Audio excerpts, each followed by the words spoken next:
क्या वो फीलिंग होती है जब आप व्यास की गद्दी पे बैठे होते हैं, एक ऐसी जगह जहाँ पे आपको सुनकर एक बहुत बड़ी ऑडियंस सामने बैठी है, आपको क्या लगता है उस ऑडियंस को क्या चाहिए आपसे, और आपके अंदर वो क्या फीलिंग होती है कि आपको सुन के किसी की ज़िंदगी वहाँ पे परिवर्तित हो रही है? सबसे पहली बात तो जब व्यासपीठ पर बैठते हैं तो एक बहुत जिम्मेवारी वाला फीलिंग आती है अंदर से कि मेरे ऊपर बहुत बड़ी जिम्मेदारी है। और जिम्मेदारी क्या है कि इतने लोगों का 4 घंटा मुझे व्यर्थ नहीं करना है।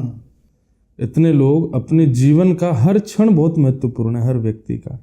वो 4 घंटे निकाल के मेरे सामने बैठा है, उसका 4 घंटा वेस्ट नहीं हो जाए, वो बर्बाद ना हो जाए, वो यहाँ से जाए तो उसको वो प्राप्त होना चाहिए जो उसको आवश्यक है। तो सबसे पहली वाली जिम्मेवारी की जब बात आ जाती है तो आपके अंदर एक केयरिंग वाला फॉर्मेट शुरू हो जाता है कि आप केयर कर रहे हो। अब चाहे वो 1000 लोग हों, चाहे 10,000 लोग हों, चाहे 10 लोग हों, आपके अंदर वो बात है कि मुझे इनकी जिम्मेवारी है, कि मुझे इनकी केयर करनी है। आप इस भावना से जैसे व्यासपीठ पर बैठते हैं ना, निश्चित मानिए आप इस भाव से मत बैठो कि मेरी कथा बहुत अच्छी हो, इस बात से मत बैठो कि मेरी कथा किसी को रीझ जाए, मतलब कोई मेरा फैन हो जाए सुन के, नहीं। आप इस बात से बैठो कि मुझे जिम्मेवारी है इतने लोगों की।